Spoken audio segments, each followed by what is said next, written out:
Welcome back, everybody. One more time to Goonies World. I am Meanie, also known as Ryan, and joining me, as always, Goonie, also known as Colin. Hey. And Johnny Farrow, also known as Sean. Hello, everybody. Good to be back. And we are here once again in the beautiful mountain town of Jupiter Springs for what is very probably, anyway, to be the finale of the Spirit series set in the early 1970s.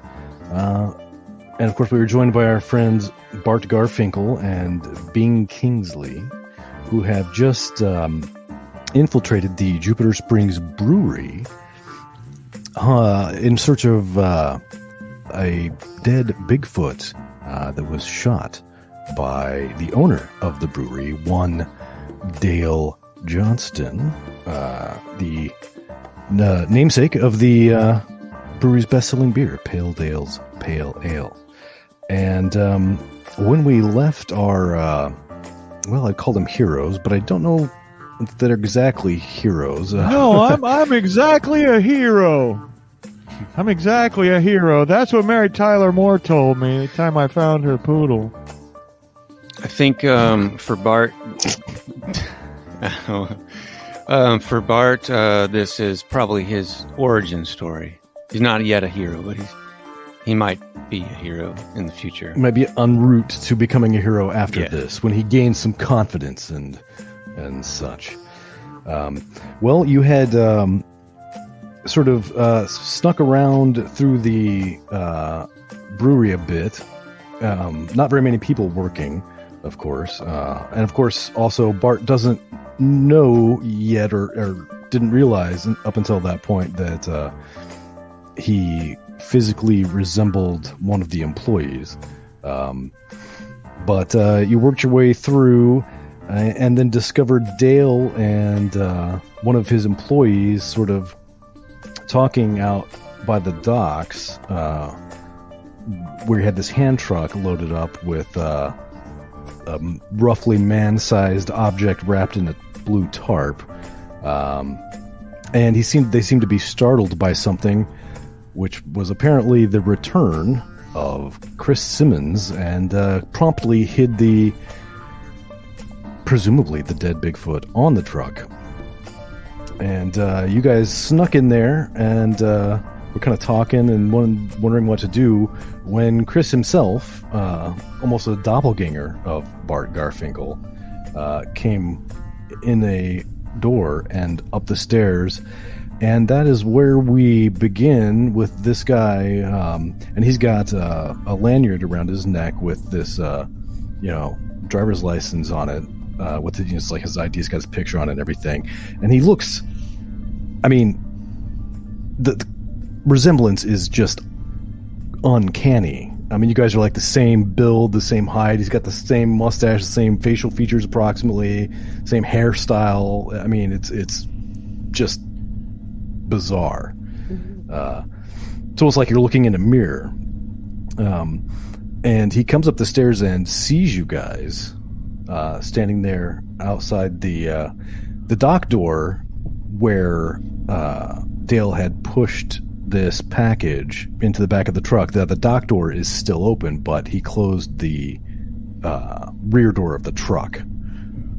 So that's closed. And just a few seconds ago, you had heard the engine on that truck. Presumably Dale hopped out and started it. And you can hear that running outside that dock door. But Chris comes up and sees you, walks up the stairs and sees you guys standing there, and he just freezes and his eyes lock onto Bart. And he glances over at Bing.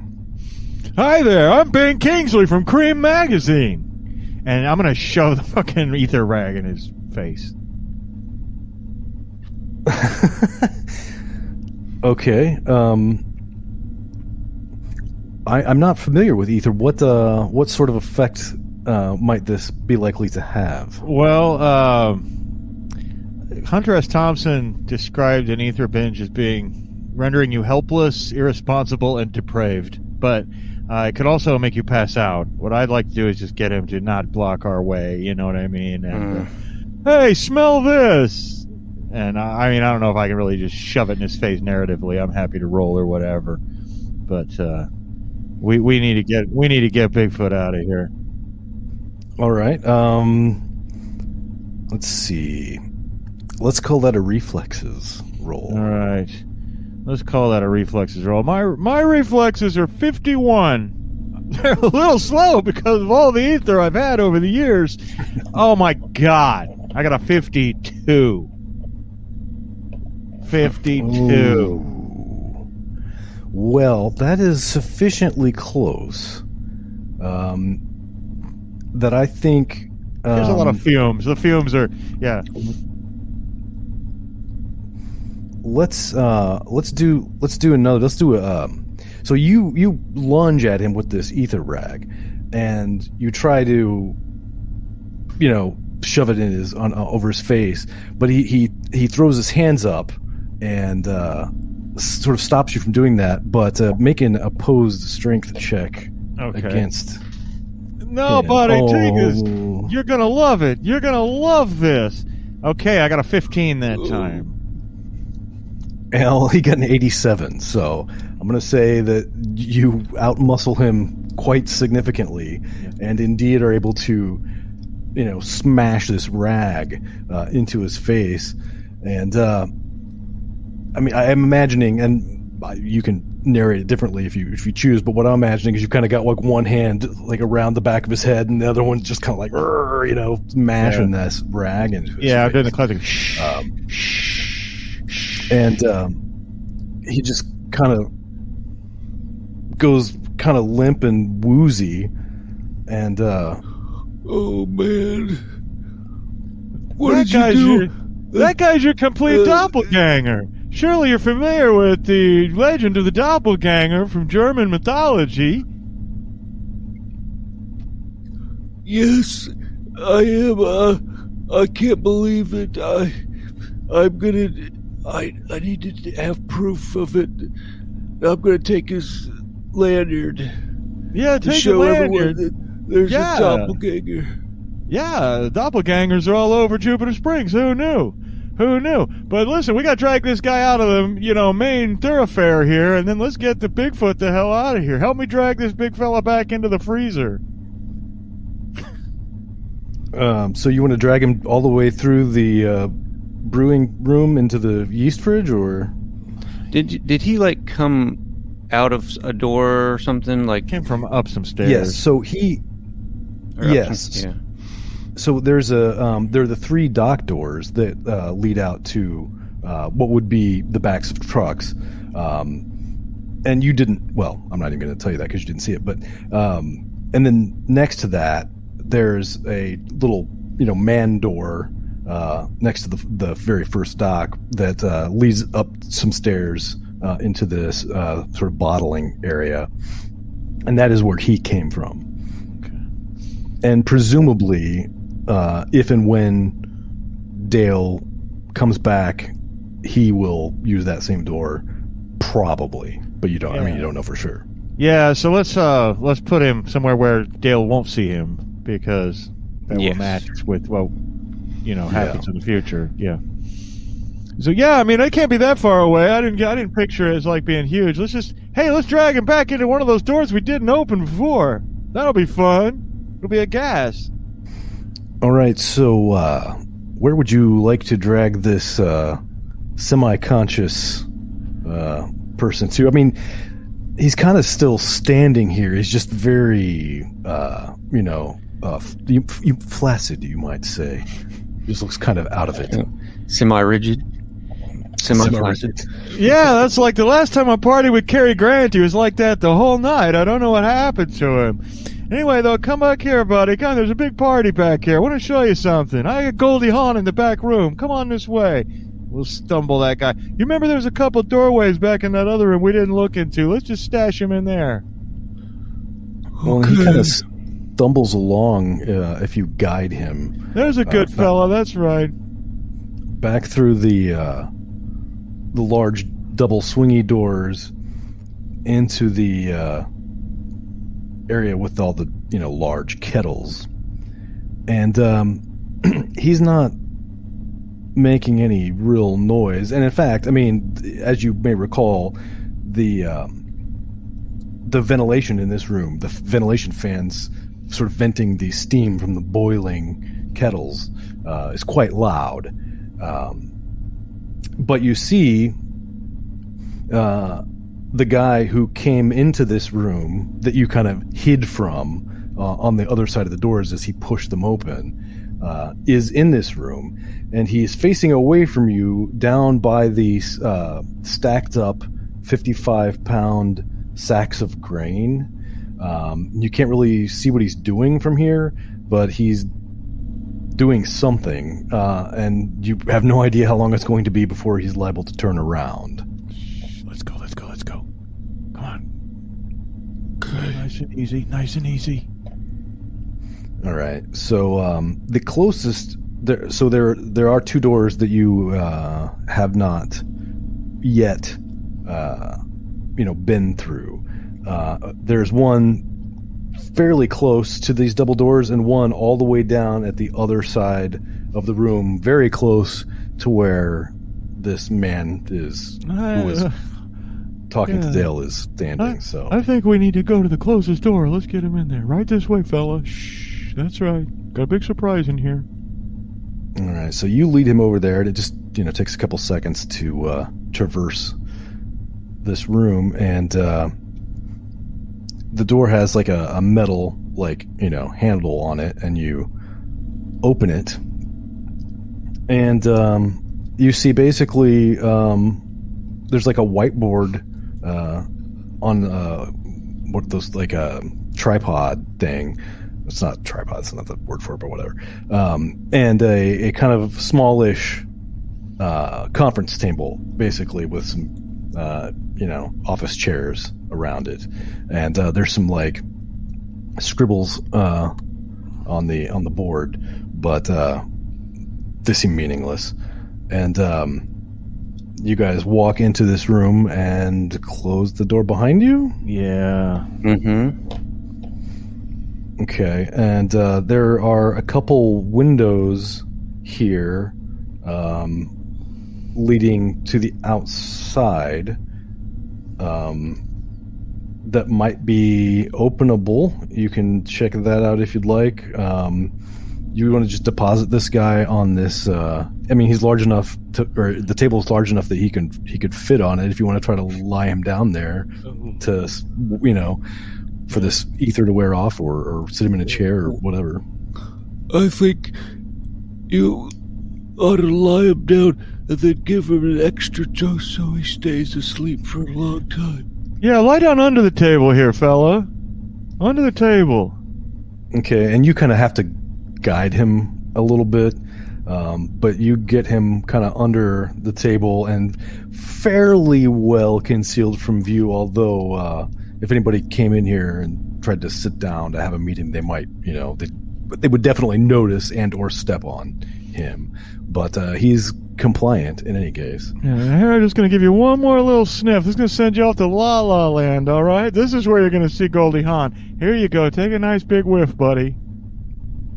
All right, so you press this rag down onto his face again for a matter of time, and he looks like he's probably going to be out of it for a fair bit. And what do you want to do next? I think so nobody walks in this door, we should go out the window if we can, and we should try to put a chair under the doorknob and block it. Or does the door open? Which way does the door open? It opens into the room. Yes. There you go. Good. Yeah, that's a great idea. You got a natural skill for espionage. Yeah, I'm not so stupid after all. Stupid kids always telling me I'm so stupid and fat. Oh, don't worry. We're going to make a man out of you. We're going to make a Casanova out of you before we're done. You're going to meet a beautiful girl and settle down and achieve all your dreams. But yeah, you get that chair at the door. I'll see if I can't jimmy this window open. We can just climb out the window if you think you can fit through it. No, that was a joke. That was so rude. I'm sorry. Okay. I'm gonna pull up this chair and block the door. All right. And I'm not even going to make you roll for that. That's pretty easy enough to do. I probably should point out that the chairs all have wheels on them, or casters on them. Do they have They'll just screw right off. They screw right off. Yeah, you might want to screw Okay, them yeah. screw them off. Let the legs dig into the carpet a bit. So you get that done, and I should ask. You took the lanyard, didn't you, Bart? Yes, to show proof of my doppelganger. All right, and what did you do? Where's it at the moment? I mean, the easiest and quickest thing would probably just to wear it, just put it on for now. Okay, fair enough. And so it sounded like you were going to try your luck with the windows. Yeah, we'll get the windows open and then drop out and get to that truck and get out of here. Well, the windows do open. They have screens in them. I'm just going to punch the screen out. That's what I had to do last time I went to Eric Clapton's house. All right, well, you punch the screen out. And I wasn't invited. I just went there. and were you punching it out from the inside or from the outside? No, I was punching it out from the outside at Eric Clapton's house, but now I'm punching it out from the inside. Gotcha. Yeah, Patty Harrison and I don't get along. I'm not welcome. All right, well, that is going to make some noise. So I am going to roll some dice. Uh-oh. That's going to be a 17. And so you hear voices say, "What the hell?" And you hear some footsteps coming this way from the direction of the docks. Time to go. Oh, let's get out of here. Yeah, I'll go first. And I'll hop up and, get up my butt up on the window and jump out feet first. Oh my god. Well, I mean, Okay. unless we're on the second story or something. I didn't. No, I didn't look imagine, down for- yeah. No, you're not in the second story. It's just this is going to create some interesting complications, but we'll Being deal with Kingsley them. doesn't think things through. If I was worried about creating complications, I'd be welcome at Eric Clapton's house. So you punch the screen out and you hear this voice. Apparently somebody heard this and are now approaching, and you just hop out the window, and this kind of tall, large, pale-skinned man, a fairly young man, just stops in his tracks. And I should describe this outside area. So you're standing on a sidewalk, and it goes. There's There's a door, sort of to your right, and like one of those, like old tall, like at the mall, those like tall cylindrical metal ashtrays, and just like overflowing with cigarette butts. Presumably that's Dale's smoking door. And he steps out to have a cigarette. And you see 3 Jupiter Springs beer trucks. They're like, semis, basically, with like extended cabs. And all 3 of them are just lined up at these dock doors from before. And the guy who overheard you, Dale, obviously, is walking in your direction. He's about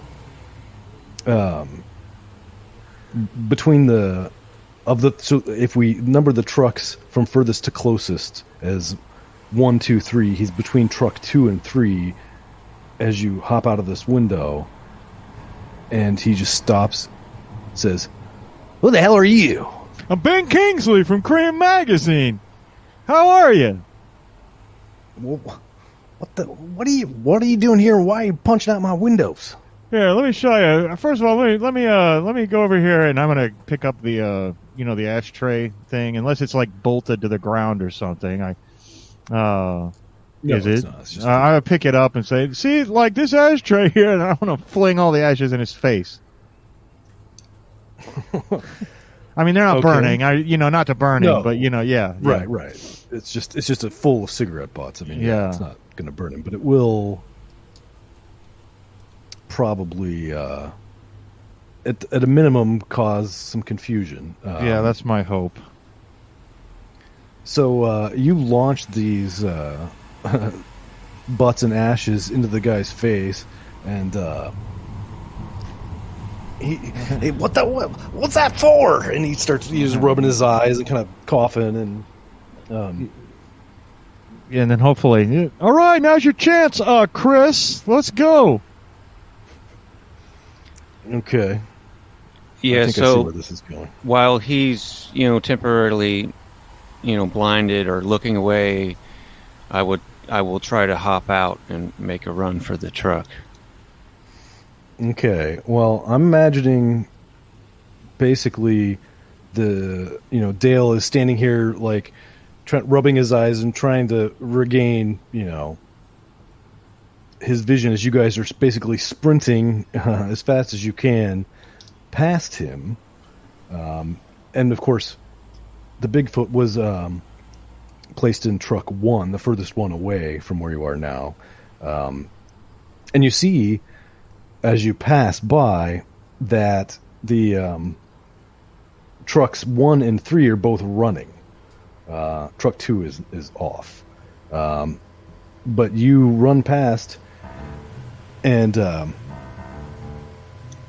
as you're getting past Dale, he seems to be sort of recovering, and he looks over at Chris. He says, What are you doing? What the hell is this? And who's this Ben Kingsley guy? Chris, you gotta explain yourself. And I assume you're just gonna ignore him. Yeah, I totally ignore him. I'm gonna hop in the passenger side of the truck. Mm-hmm. Yeah, I'll drive.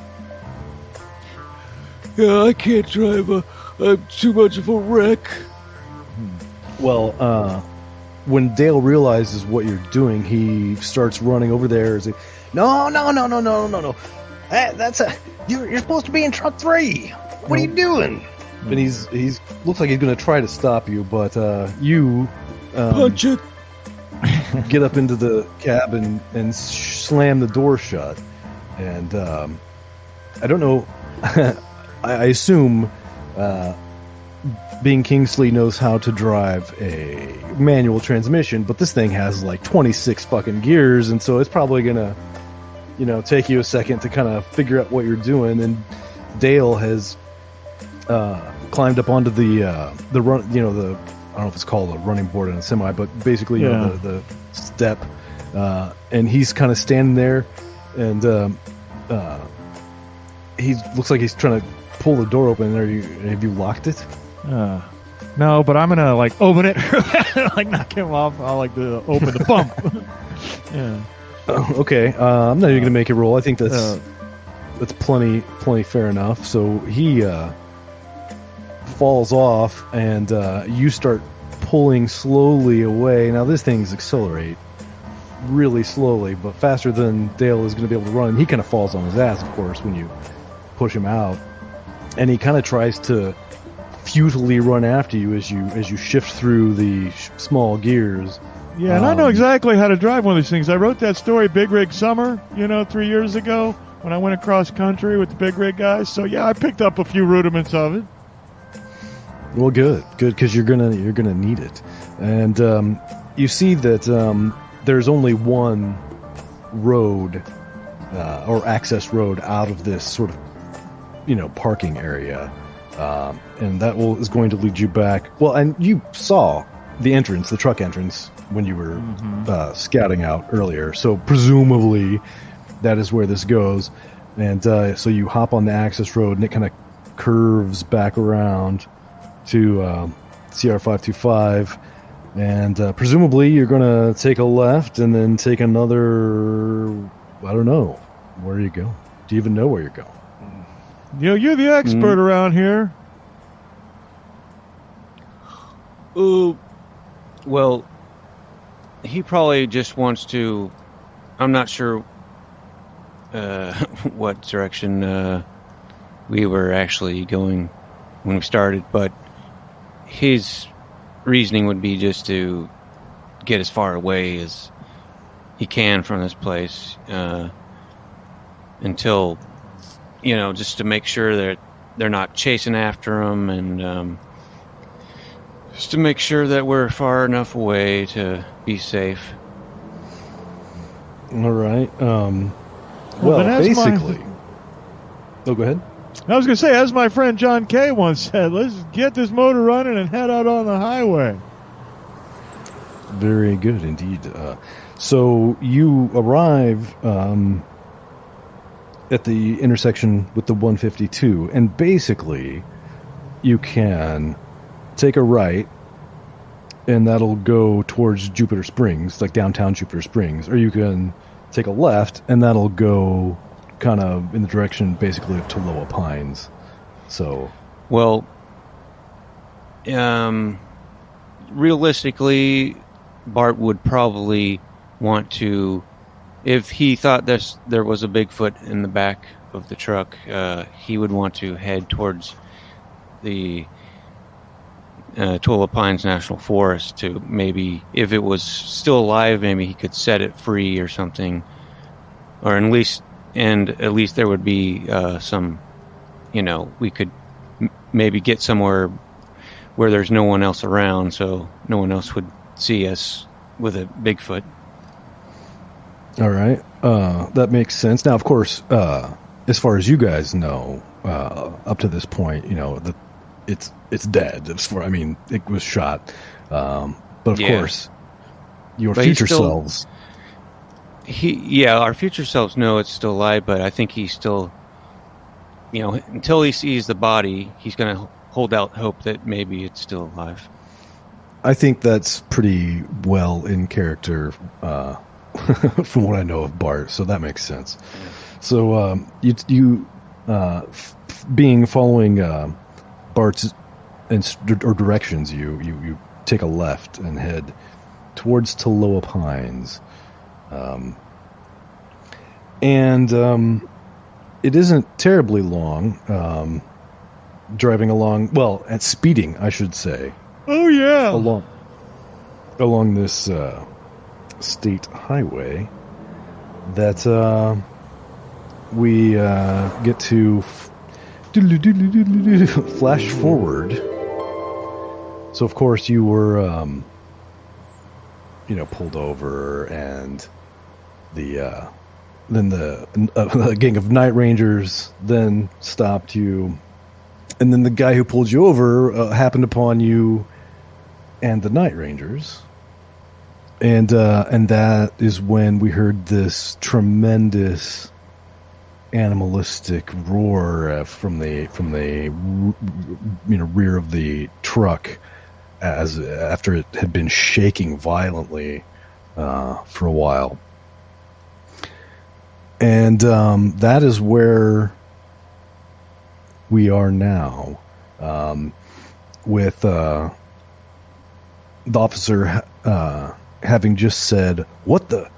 And everybody's eyes glued to the back of this the trailer of this semi.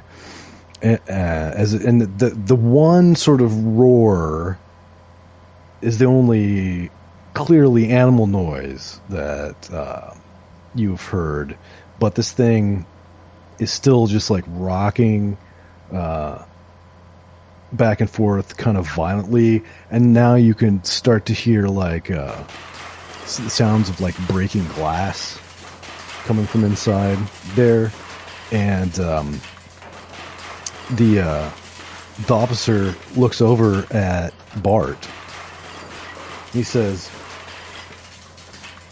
"What the hell you got in there?" It's alive. Oh, he's got tears running down his cheeks. It's alive. I can't believe it. I knew it wasn't true. We gotta help him. We gotta help. He just completely ignores the cop's question and runs towards the back of the truck to try to open it up, even though it's smashing things around. He doesn't even think about it. He's just going right towards the truck. Well, as soon as you run past him towards the rear of the truck, Get the tased? officer... No, tasers have not been invented yet. Oh, yeah. I don't think. But he does, draw his weapon, his service revolver, and he says, "Whoa, whoa, whoa, whoa, whoa, whoa, whoa, whoa, whoa, buddy! I asked you what you got in there." Is he looking at him?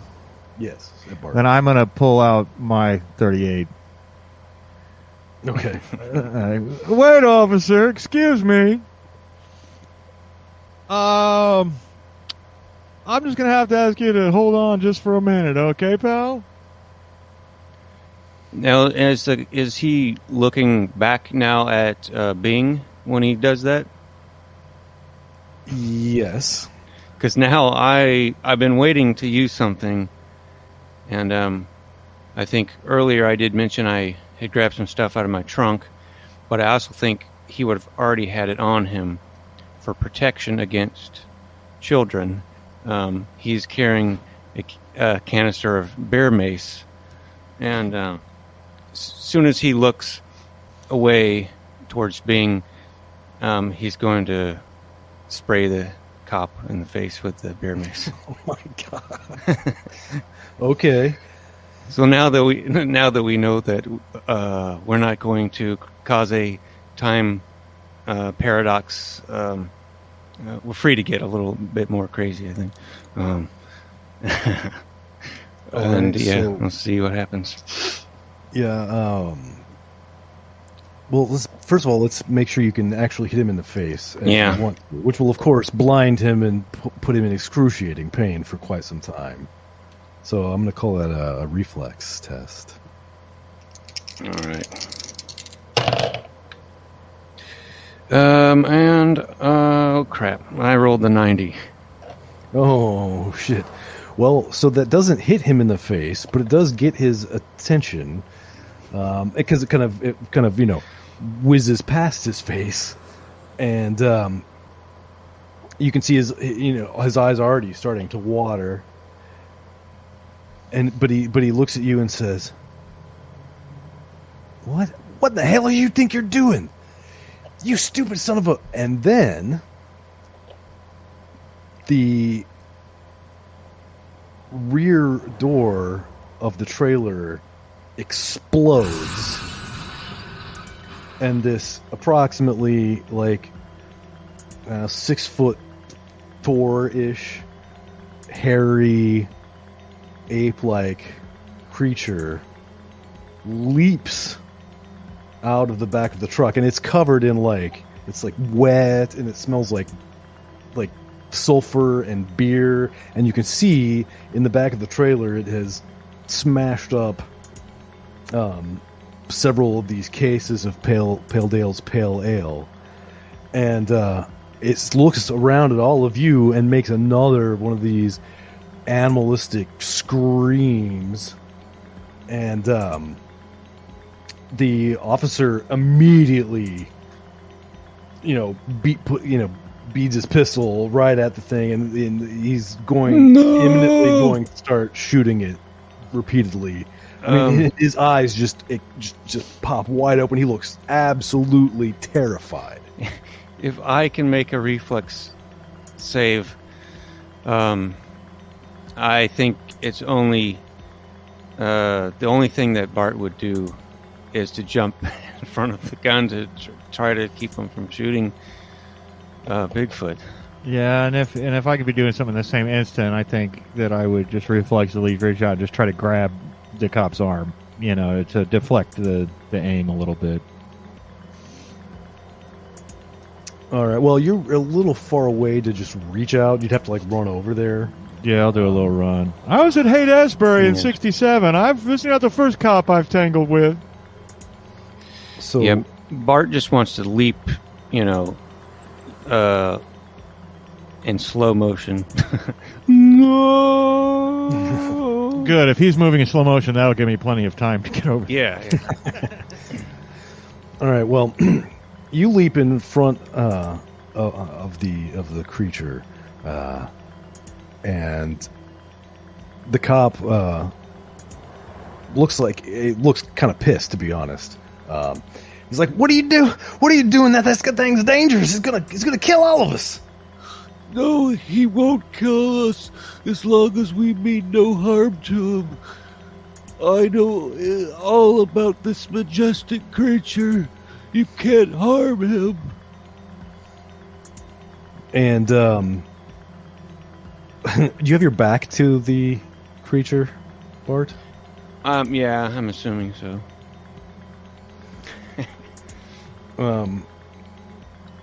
You feel its hands grab your upper arms, like your biceps, and it begins lifting you off the ground. Yes. Yes.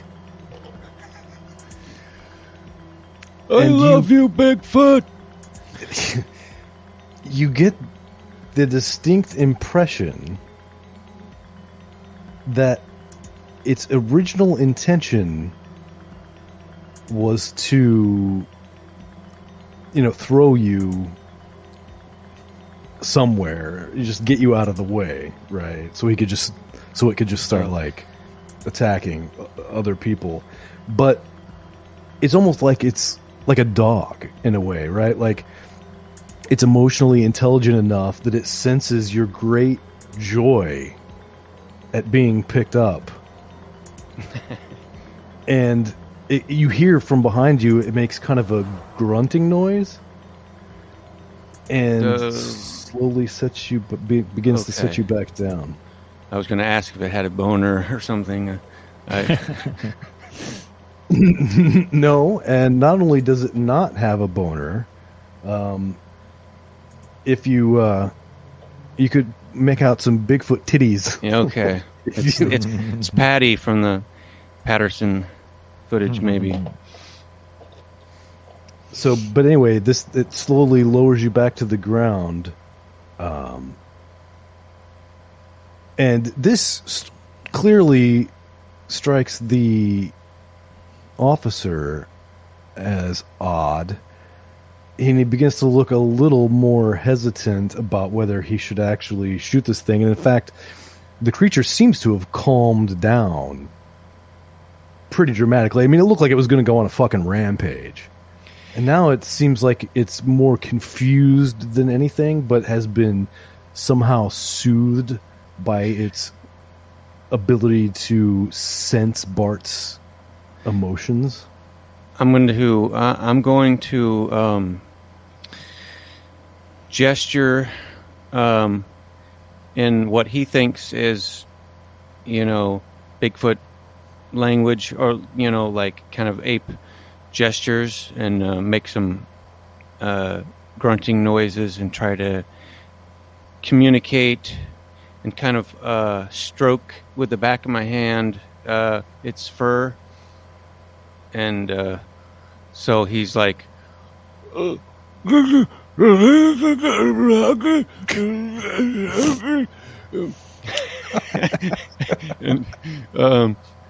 yeah. So, well, what is the message you were trying to communicate? Friend. Yeah, he's saying, I'm a friend, and it's okay. I'll protect you.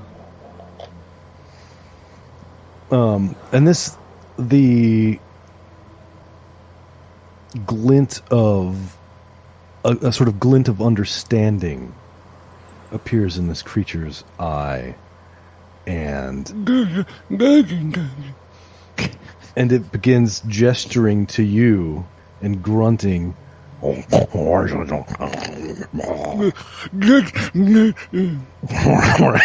do this for the next 20 minutes.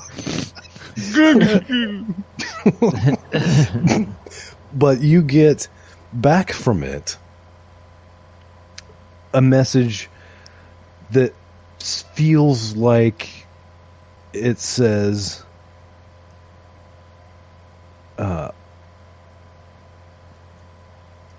I'm trying to figure out how to word it. Suck on my titties.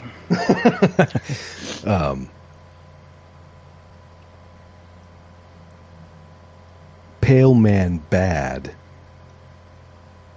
Loud boom. I know. That's what he's saying in Bigfoot language. He understands. He knows. He won't let the pale man hurt him. Why pale man hurt us? And he says that he's a stupid albino. No, he says that that he was scared, and that it's just we're ignorant. Humans are ignorant, and that he didn't mean to hurt you. He just didn't know. You alarmed him, and it was reflex, and that's all.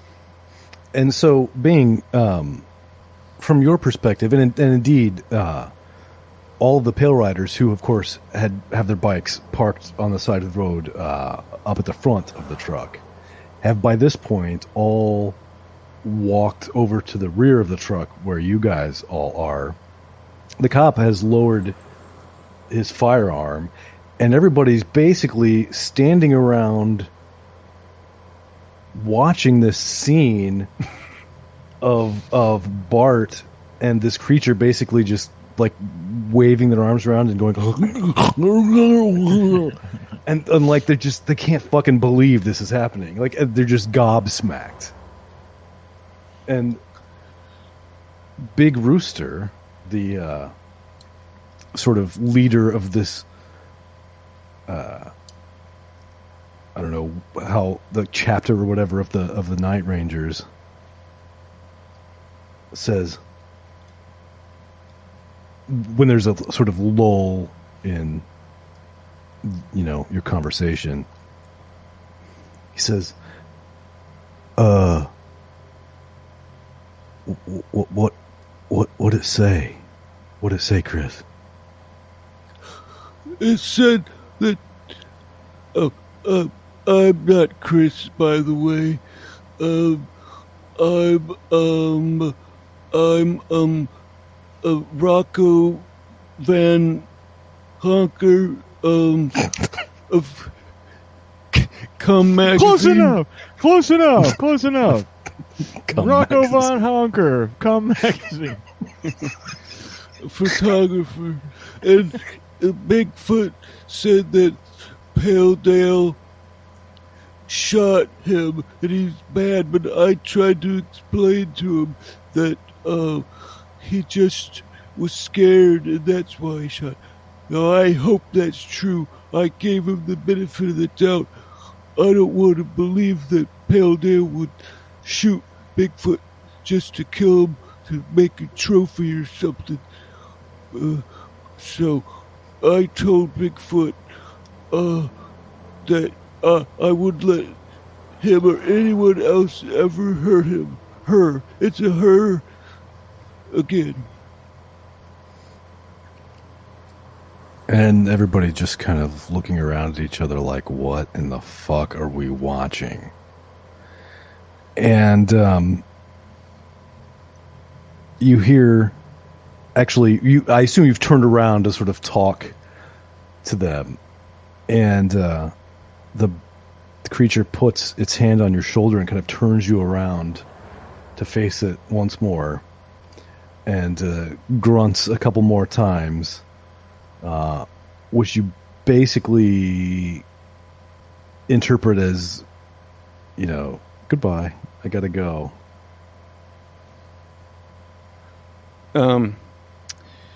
Well, he's very tempted to, actually, yeah, he wants to, take off his clothes and run after her, but he restrains himself from doing that. like running off together into the woods to live with her, but he just says, Goodbye, Bigfoot. Goodbye. Later, Bigfoot. I'll see you again. And you are not currently within the actual park, but I mean, you're pretty close, and it's very, very densely wooded here. And unless anybody makes an effort to stop it, the creature is going to turn around and walk off into the woods with the familiar gait of that video from the 60s. yeah, he's got to look back, or she's got to look back once. Look back. Look back once. Right. Yeah. Right. Every exactly. time that I'm walking and I look back, I think of that footage for some reason. Yeah. But yeah, I'm just going to just wave at it and, cry and say, Be free. Be free, Bigfoot. Go on, be free. And it disappears into the forest, and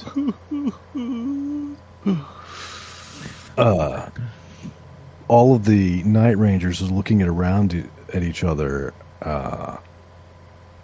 and yeah, I mean, they clearly just can't believe, and the cop as well. I mean, nobody really knows what to think about this. It's just so mind-blowing. And finally, the officer kind of looks around at everybody and says, I think it might be best if we just forget this ever happened. Yeah, I agree. This is all a bad ether dream, man. Sorry, I tried to grab you. Sorry, I tried to grab your gun. It was reflex. I'm sorry. Yeah, just forget I ever sprayed bear mace at you. It never happened. Well, I don't think it's any more likely that you would have sprayed bear mace at me than I just saw somebody talking to a goddamn Bigfoot. Yeah. Yeah. And by the way, no one you ever said you needs ain't- to. Sorry. That's right. Go ahead. No, I said no one ever needs to know about this at all, except for the readers of Cream Magazine.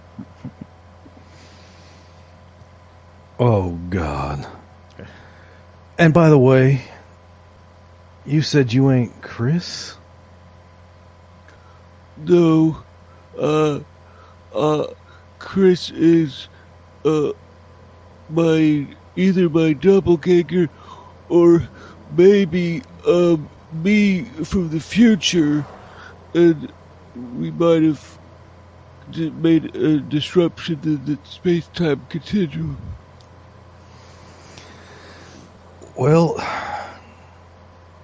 and he kind of looks over at the Night Rangers and waves them off, and they, just shaking their heads, walk back in the direction of their motorcycles. Hey, we'll catch you later. We'll party later, Big Rooster. All right. But then he says, well, unfortunately, I'm going to have to ask you to put your hands behind your back. Me? Yes, you. Officer, if I may, it was all my idea. It wasn't his fault. It was all, take me. I've been arrested 54 times since 1964. Take me. It was all my idea. I put him up to it, officer. Please take me. Don't think that's how it works. Well, I could take you both. How's that? Hello, I'll make a phone call. We'll be out of here. Don't worry. I can't go to prison. No one's going to prison. He doesn't know who I really am. I'll tell you, why don't you have a seat right here on the... what was it called? Why don't you have a seat right here on the back of this, what's left of the back of this trailer? I got to go call some stuff in real quick. Just sit tight. And he walks over to his car and gets in and picks up the radio and begins yapping. Have all of the Night Rangers already ridden away, or are they still chatting? They have not ridden away, but they are just now getting to the motorcycles, and you're hearing them, kickstarting them and revving them up and stuff. I want to run over to one of the motorcycles. Okay. And, excuse me! And hop onto the bike and gun it if I can. If there's still somebody who hasn't gotten on one, maybe. Or I mean, you can attempt to hop on the back of one with somebody as well, if that would. No, I want one on my own. You just want one take some of this ether. All right. Well, all right. I'll give you an opposed reflex save to try to get there before get on it and get out of there before this guy does. Thank you. Oh, come on, man! I got an 08. It's fate. Oh, yeah. Well, he got a 57. So. All right. You kickstart this thing and start revving it up, and the cop, the sheriff's deputy, hops out of his car and begins waving wildly. What are you going to do?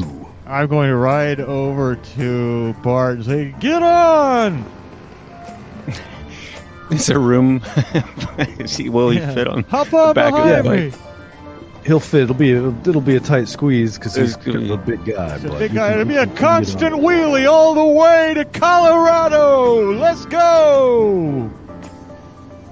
And I would like to escape into the night or the sunset or whatever time it is. I'd like to just ride off. It'll be a little while yet before sunset, but you pull up to Bart and he gets on. And the cop starts running in your direction, but just as he's starting to get to you, you gun it and take off, and he has to scramble back to his car, slam the door shut, turn his sirens on, and he pulls out after the both of you. Of course, motorcycles accelerate, and tend to go much faster than a car. So we don't really know, I guess, what happens after that. Perhaps they escape, perhaps they get pulled over. We may find out on a future episode. But not in this series of consecutive episodes, because we're going into our annual holiday break. That's right. We usually break in December, and so we will come back in 2022 with more adventures for you.